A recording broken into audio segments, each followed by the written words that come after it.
Yeah, yeah, yeah, yeah, yeah, yeah, yeah, yeah.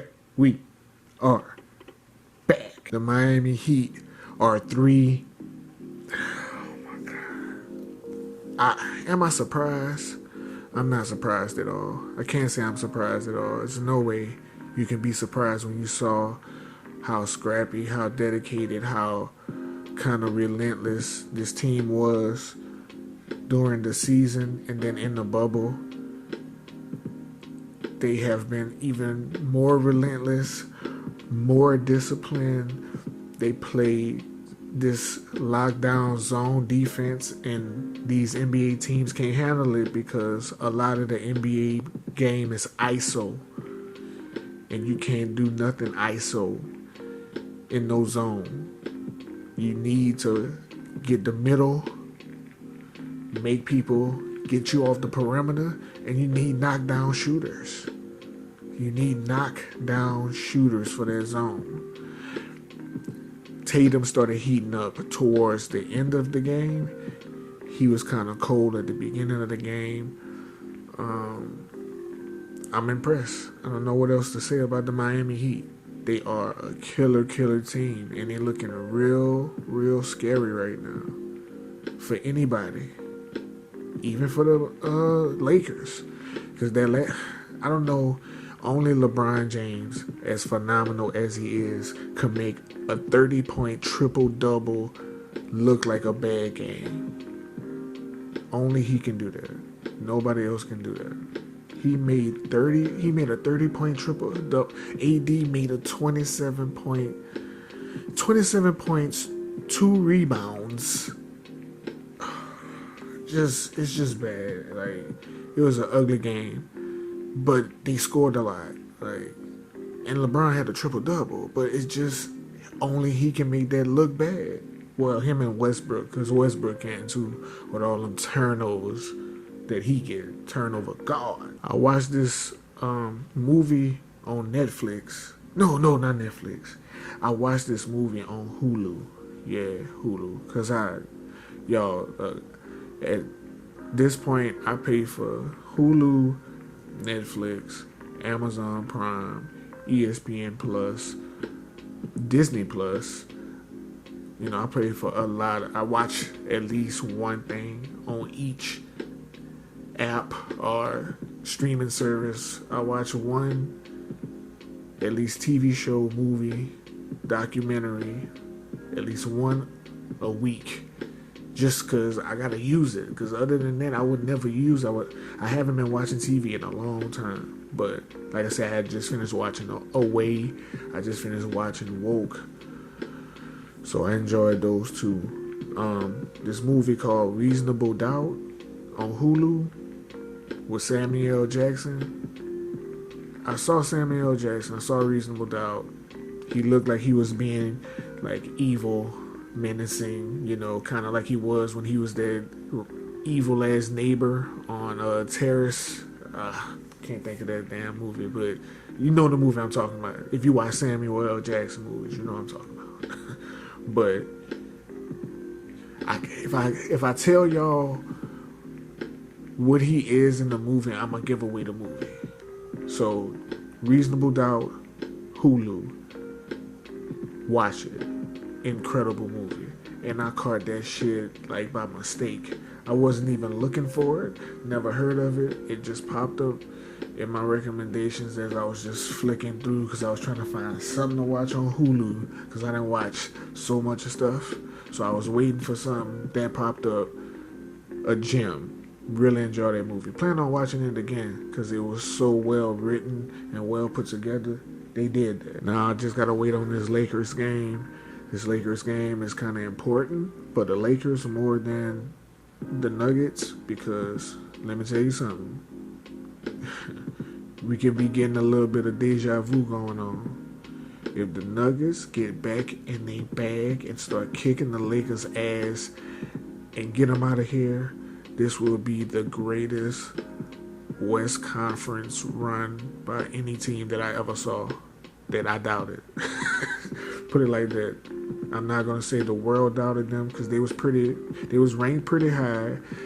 It seemed like the talking heads of the media liked them, and then in this bubble, they became the comeback kids. They come back on everybody. They beat you. You gotta put them down, and you don't put them down, they gonna put you down, and they haven't been put down, so they've been putting people down. The Lakers might have slipped up, gave them too much courage. Murray might go for another. Murray is capable of going for 40, 40, 40 these next 3 games.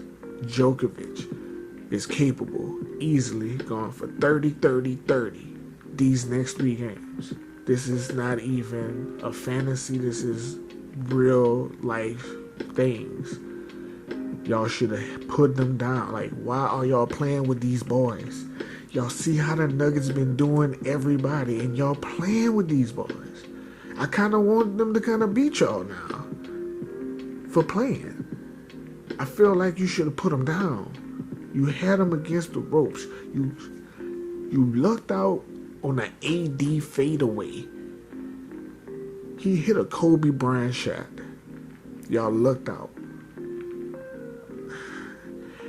The underdog in me kind of wanted the Nuggets to win, but listen, Lakers, win out. Get these 2 games out the way, and let's get to the championship. Kind of been taking a little break from the hip-hop reactions. I got some more coming. I'm just waiting for some good music to drop. Like, the last few suggestions I've been getting, I haven't been really feeling. Like, Dave East was kind of real disappointing to me. I really enjoyed the Conway the Machine album. That shit is incredible. Shay Neor, Conway the Machine, Run the Jewels, Boley James, Eminem. These are the albums that I'm going back to, that I'm listening to. Freddie Gibbs, Alfredo, Royce the 5'9", The Allegory. Man. Yeah, that's like the ones that I could think of off the top of my head that I know that gets regular rotation for me. It's some kind of recent. Vic Mensa. Vic Mensa kind of snuck in. It's like 2 or 3 songs off that Rebirth project that I listen to a lot. Oh, man, I was really love that Black Sabbath Voodoo song. I see in the comments that y'all been telling me to do the whole Mob Rules album. I don't know. I gotta see. Let me know in this comment section, because it'd be hard for me to read every comment in the fish out of water section, because I get so many comments a day, so I miss a lot of things. But if y'all have 50 comments for me to do Mob Rules, I'm gonna do the whole thing. I'm only saying 50 comments because my plate is already loaded. Like, I already got enough donation requests to get to. I got a lot of free requests to get to. So, but if y'all want me to throw that My Rules in the mix, give me 50 comments telling me to do it. Put a wave in the comment. Say yes, do My Rules, and I'm going to get it done. Holla at your boy. Rest in peace, Breonna Taylor. I walk into our house and we accidentally kill 3 people, whether the bullet went through a wall or something, we would be charged at a minimum with manslaughter. You're looking at the people and all the police out here, and if they can take this much time and this much of their resources to put down barricades and set up downtown for 3 days prior to the verdict, then they should have erred on that side and used that much of abundance of caution on a no-knock warrant, made sure that body cameras were installed, and the public has completely lost trust of the people that are supposed to protect and serve us. And not to mention, most of these people don't actually live in our neighborhood, so it's not as if these are my neighbors, or I understand, like, hey, Officer Cindy, or no. So I don't know what else people are supposed to do. My grandparents always said, you know, if you keep on turning cheek after cheek, you're in an abusive relationship. So you tell me, what are people supposed to do when the people that are supposed to be publicly protecting and serving them aren't? What's our no justice, no peace? So Breonna Taylor could be any of us. And the frustrating part of that, I think most of us, white, black, Hispanic, realize is that, like, we can't live in a police state in the United States in 2020. And we have to make police departments and police unions liable when they mess up. And this time was a gross miscarriage of justice.